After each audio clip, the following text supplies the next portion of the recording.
कतै एनटिसीले तपाईलाई त लुटिरहेको छैन, मैले त एनटिसीलाई धेरै नै लुटिरहेको छु। यदि तपाईँ पनि रिचार्जमा मासिक रूपमा 200-300 अथवा 200-300 भन्दा बढी नै खेर फालिरहनु भएको छ भने चाहिँ यो भिडियो तपाईँको लागि उपयोगी हुन सक्छ। आज म कुरा गर्न गइरहेको छु एनटिसीको प्रिपेड प्याकेजको बारेमा, जहाँ तपाईँले 200, 300 अथवा 500 तिरेर भोइस डेटा सँगसँगै एसएमएसको चाहिँ मजा उठाउन सक्नुहुनेछ।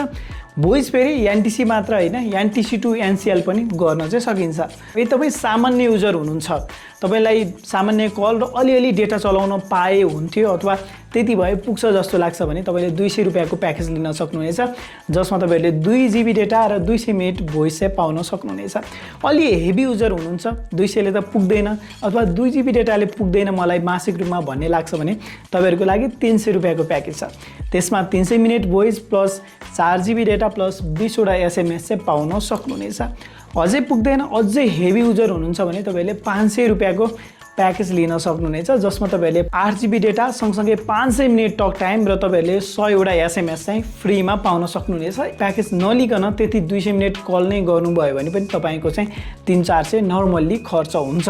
र अर्को कुरा भनेको 2 GB डेटा तपाईँले चलाउनु पर्यो 1 महिनाको लागि भने पनि अलिअलि युज गर्नुहुन्छ भने त्यसलाई पनि राम्रै प्राइस नै पर्ने देखिन्छ। यो प्याकेज लिन चाहिँ तपाईँले *1415# डायल गर्नु होला। त्यस पछाडि सेकेन्ड नम्बरमा आउने प्रिपेड प्याक्समा चाहिँ जानु होला, 2 गएर यहाँ सेन्ड गर्नु होला। अब यहाँ चाहिँ सजिलो प्रिपेड र कम्बो प्याक भन्ने छ, सेकेन्डमा जानु होला, 2 गएर यहाँ सेन्ड गर्नु होला। अब यहाँ चाहिँ अप्सन छ तपाईँलाई कुन प्याकेज चाहियो त्यही यहाँ डायल गरेर 1 अथवा 2 अथवा 3 राखेर सेन्ड गर्नु होला।